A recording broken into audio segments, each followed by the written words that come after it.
Hello and welcome to the second interview with members of Britain's Jewish LGBT community. My name is Surat Rathgeber-Kanan and I'm the founder of the oral history project Rainbow Jews, celebrating LGBT Jewish history and heritage in the UK. We're here to explore the life experiences of Jewish LGBT people in the UK. In this group, we listen to stories and viewpoints from some of the younger generation of pioneers. Here with me are representatives from London and Brighton. On the left, David and Alex. And on the right, Jacob and David Tim. Before we start, would you each like to tell us a little bit more about yourself? David. I'm David. I'm originally from Northampton. 28 years old, now living in North London, and I work for a communal organisation as a press officer. What about you, Alex? So my name is Alex. I'm 43. Originally born in Leicester, I now live in London in Hackney.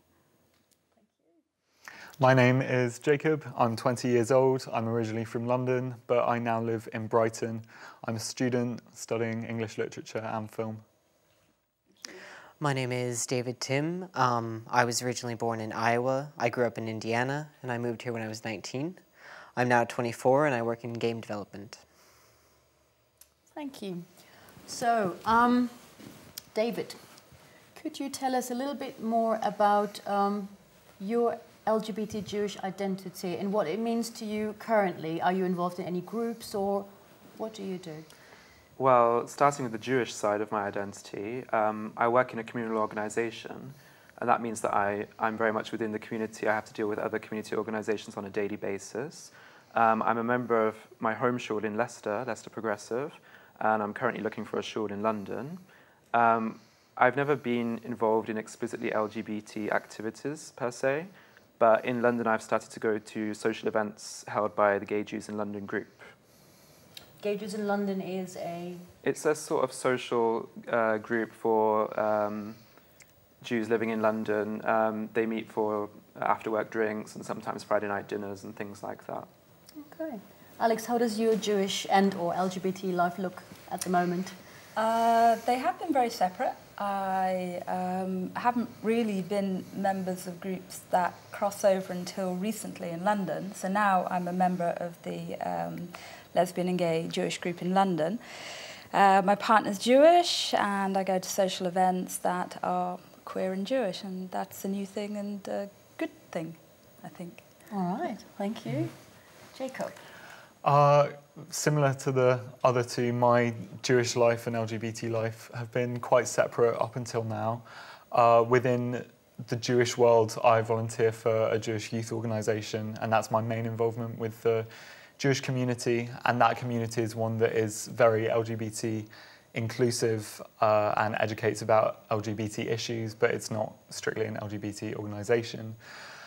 But in terms of strictly LGBT organisations, I'm beginning to become part of some, but I've only recently come out, so I haven't had that much time to become parts of ones. And also, it can be different to find LGBT organisations that are that inclusive of bisexual people, which I am. So it's about finding those kind of organisations. Thank you. I've just moved to London, so I'm still finding groups on both sides. So I'm still looking for synagogue to go to as well as LGBT groups, but I'm also looking for potential Jewish LGBT groups to become involved in. So it's all very new for me right now. All right, thanks for sharing that. So going back a little bit further in your lives, David, would you like to tell us a little bit more about your upbringing, your background? How did it all start? So I grew up in a completely secular home where Judaism for me was really just a matter of heritage and little more, and even then quite a vague concept of being Jewish. So, you know, I have Jewish heritage, and that was really that. I didn't have any involvement in the Jewish community whatsoever. That was basically my upbringing with regards to Judaism. You did a lot of travelling, didn't you? Yes, so having grown up in a place like Northampton, I was eager to explore. So when I was 18, I actually moved to Turkey, and I lived there for 6 years. I studied Turkish, I worked as a translator, And it was during those 6 years that I actually connected quite deeply with my Jewish identity. So that was a very important sort of phase in my life. Okay, thanks for sharing that. Alex, how about you? Well, I grew up in Leicester, which is a small-ish Jewish community. I was a member of the Orthodox community. You're a member of the progressive community, also Leicester. It was a culturally quite traditional Jewish home. I strongly identified then as Jewish. I still strongly identify as Jewish. But I think being gay, I came out when I was around 13, so young. I didn't see any representation of gay people in my Jewish community or wider Jewish community. So in my head, I think I unconsciously just separated the two things out. There wasn't much, well, there was no overlap. Yeah. Okay, all right. I was brought up in South and North London, and I was actually born to two mothers, and one of my biological mother's partner died when I was 2 years old, and she consequently went back into the closet while bringing me up. So I only found out about her identity when I was around 15 years old, and I was already been aware my whole life that I was bisexual. So at the age of 19, when I came out, it was nice for us to both be honest to each other for the first time about those identities. But I think that there was definitely stuff around homophobia and biphobia in the Jewish community, which perhaps stopped both of us from being as open as we would have liked to have been. But it's really lovely that now we're at a time in our lives where we can be open about that stuff. Okay, yeah. In my childhood, we grew up heavily involved in the Jewish community, so synagogue most weekends, holidays, and all of that. However, around the time that I was 12, we moved further away from where the community was physically located, and Judaism became something we did at home Friday nights. So I spent most of my teenage years with Shabbat dinners every Friday, which my sister absolutely hated because it meant we didn't get to go out. And then after that, I've kind of come back in and out of it as I've moved around the world. So, and now I'm looking to get more heavily involved in it now that I'll be in one place for a while. So, yeah. So how do you feel about Jewish and LGBT life in Britain? Do you think it's a good country to live for you? Do you feel you can live your identities in an adequate way that makes you happy and fulfilled? What are your feelings about this? Personally speaking, and having only been back a few years in the UK, I think it's a great place to be Jewish and LGBT. I have had the benefit, obviously, of living in a country where it's more difficult, though not impossible, to be openly gay. Actually, it's probably more difficult to be openly Jewish in that country. And being able to live in London and have these sort of social groups, being able to make these kind of friends from all different walks of life has been a great experience, and I'm really looking forward to exploring it further. So I can safely say that this is really a great place to be Jewish and LGBT in my experience so far. Mm-hmm. Yeah, any more voice? Yeah, I would agree with that. I mean, I lived abroad for about 12 years, America, Northern Ireland and Ireland, and my experience, I suppose, of being Jewish in the Isle of Ireland, it was more difficult to be Jewish there than it was to be gay, just because there were very few Jewish people there. Coming to London is, I think, amazing. It's just a tipping point of numbers of people, both Jewish and now queer Jewish people. I think I bridged the generation groups that you've got. I'm a little younger than the others and older than these guys, but I think had I been in my 20s in London now, yeah, I'd say it would be amazing. Yeah. But I'd say to add on to that, I think London is very special in that way, and being even North London compared to South London when I lived there, like I really felt very, very different to people, both because of my sexuality and because of my Jewishness. And it wasn't until I moved up to North London that I was able to find people like me and not be treated differently because of that.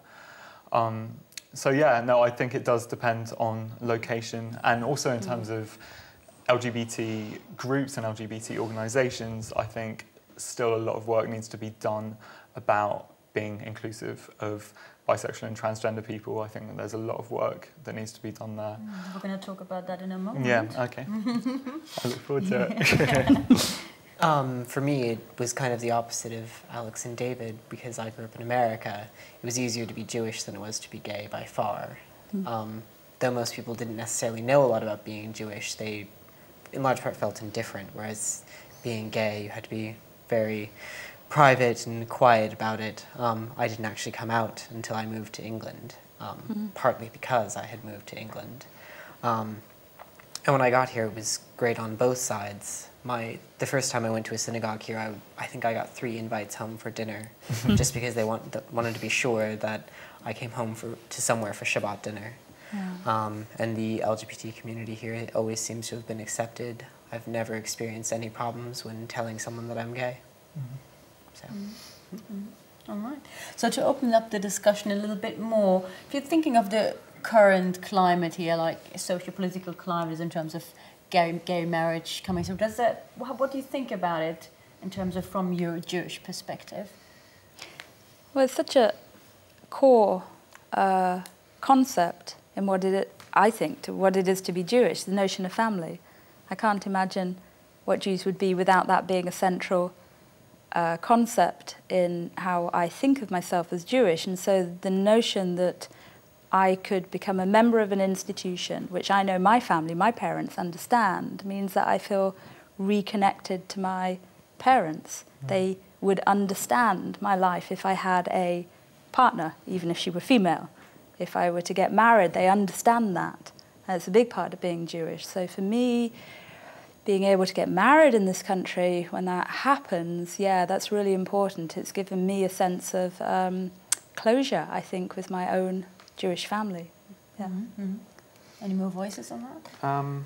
I think for me, the whole same-sex marriage debate and its subsequent legislation really marks the end of a very long road. I mean, when I was at school, that was when Tony Blair was in power and he was pushing through the age of consent, equalisation, getting rid of Section 28, and then of course we had the anti-discrimination legislation. I really feel like all of these things that actually, as a teenager, as a young teenager, when I first started to come to terms with my sexuality, these were things that I couldn't imagine, I couldn't foresee, especially marriage, for example.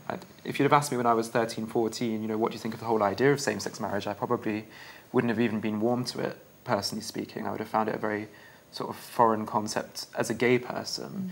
Nowadays, it's obviously it's becoming more natural. I still don't know if I want to get married myself. I'm in a civil partnership, actually, and that's fine for me. But the fact that there are people out there who want to get married, and there are, of course, Jewish movements in this country that are willing to carry out these marriages is a massive step forward. Do you think it makes a difference to have to be able to have marriages in places of worship, like a synagogue, for example? Does that make a difference for you? Yeah, definitely. I knew synagogues that held marriages before they were before they were made legal, but I think it concerns me most on terms of like a piece of legislation that discriminates against certain people, and that if it exists, it should exist in that way. And even though I personally don't want to get married, I need to respect that some people are being denied that opportunity, and that's not what we should have in a law. I'm really, really happy about it, actually, because part of what made it really difficult for me to accept my sexuality was that I'd always pictured my life as getting married and having kids and all of that. And it was kind of coming to understand that being gay, I could still have those things, at least in some form, and now soon I'll be able to have those things in the same form as everyone else, is what helped me accept it. Right, yeah. So, again, if you're looking at the current climate, and if you had a vision, what do you think needs to be worked on, either in the communities that you are or you would like to be? You already started talking about gender identity and the discourse. Would you like to expand on that? Yeah, I think that the LGBT community has quite a bad history in the way that it's treated transgender people, and I think it's only really coming out now that this is like this is an issue that needs to be dealt with, and at least it needs to be understood. There's really like a lack of language around it and a lack of understanding what certain terms mean, and yeah, I think that that's something that really needs to be addressed, and that and not seeing it as so, but they're not like us, their issues aren't like ours, because in a heterosexist society, we're all bunched together, and that's how we need to look at it. That's why a term like queer exists, because heterosexual and cisgender people create other us in that kind of way, and we can only talk about activism in terms of those structures that exist already. That's actually interesting you're saying, and you said already queer. Would you see yourself as a queer Jew or as an LGBT Jew or any other? How would you, if you had to find a definition, or changes? I mean, I grew up under Section 28. I was at school in Section 28, and Tony Blair is part of my adult life, not my kind of coming out life. And that use of language then, with ACT UP and outrage, I identified as queer. That was part of my language then, and it meant something then that I think it means something very different now. Lesbian meant something very different then. I didn't identify as lesbian, I identified as queer because of the politics that were current then. But now I think I identify as lesbian and not queer. I think the language changes. I've actually never really been involved in LGBT activism at all, to be honest, and not because I wasn't interested. I was absolutely interested in LGBT rights, etc. But I think, looking ahead, one of the greatest gifts that our generations can have in the future is that this isn't actually a political issue anymore. I wanted to go back a bit to the discussion about transphobia and transsexuals, if I may, because actually I think that transphobia is an incredible problem in the LGBT community in general. Personally speaking, it took me quite a long time to meet transsexuals and to sympathise more with their plight. I think that, especially living in Turkey, where the situation between lesbians and gays and transgendered people is incredibly different. It's they're worlds apart in terms of how they're perceived by society and the sort of difficulties they face. I think this is one of the last big issues that we really have to tackle.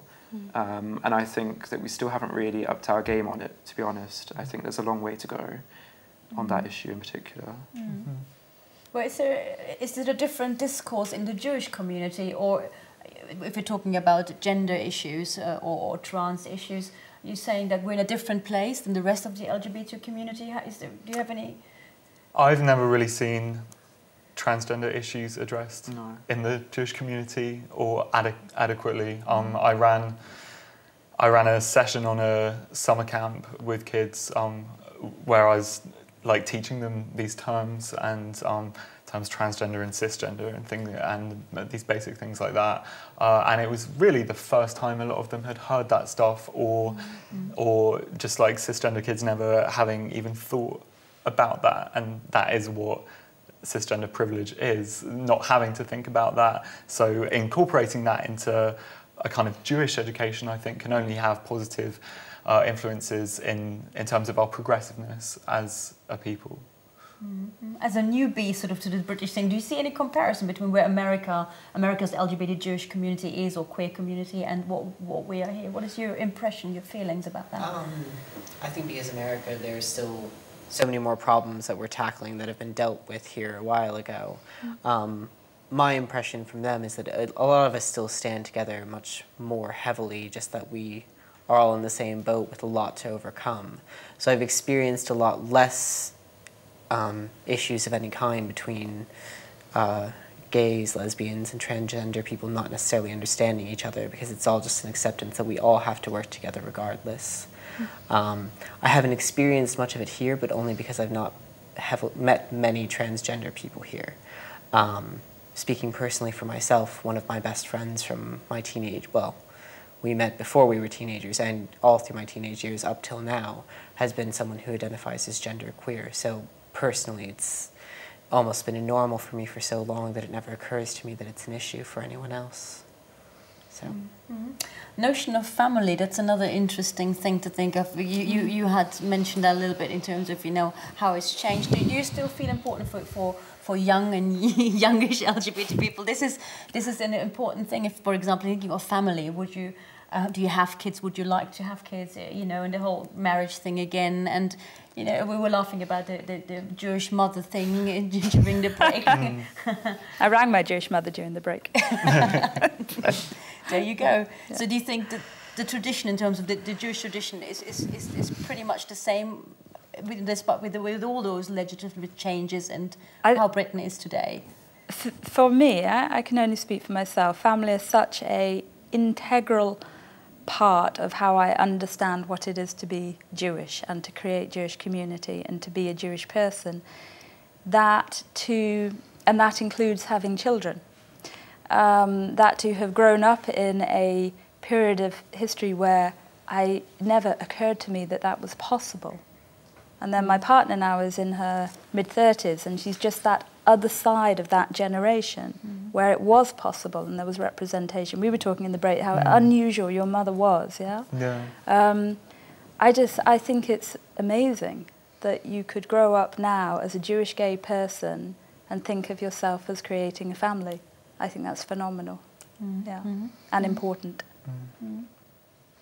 Yeah, and yeah, when my mum was raising a queer Jewish family in the 90s, that was just unheard of, and the kind of hurdles that she had to overcome on a day-to-day basis, even if it was something as simple as filling out a form, was just relentless. So yeah, no, I have lots of respect for her, and I think people like her have paved the way for queer Jewish families to be able to even envisage having that kind of family. Do I want that myself? I'm not too sure right now, and I'm young, so I don't think I need to start thinking about it. But I like to know that there's definitely opportunity out there. Yeah. So if you sort of imaginary, do you think you said that kind of, how would it have been for you if you had been brought up about 30 years back as an LGBT Jew? You know, do you think that you talked about privilege? There's a privilege here in terms of lifestyle and opportunities and possibilities, or I feel lucky. I mean, of course, it's difficult to know depending on the sort of family you had and their level of observance and their worldview, etc. But presumably, for most people, it was much more difficult on a number of different levels. Like I said earlier, you know, I was at school. I was coming out at that time when there were so many changes happening, and you know, Channel 4 was broadcasting Queer as Folk and this sort of thing. You know, it was amazing. I mean, I felt at the time very lucky, and I think that's why at the time I didn't really have a conflict about religion, morality, and being gay, etc. Because it felt like it was becoming much more accepted by the day almost. But for people who maybe couldn't see the changes forthcoming some decades ago, I can't imagine how difficult that must have been for some people. what is your vision for the future? It's a big question. Yourself, as an LGBT Jewish person in Britain. Hopefully that my family that I eventually have with my partner and my kids will be something that's a fairly normal thing. Not necessarily that it's incredibly common. I mean, the communities will always be a certain size, but just that no one necessarily bats an eyelash about us being there. It's another form of family. And on that note, I'd like to end this session by saying thank you for being here today and sharing your stories with us. And let's remember that each and every one of you are contributing to LGBT Jewish history in the UK.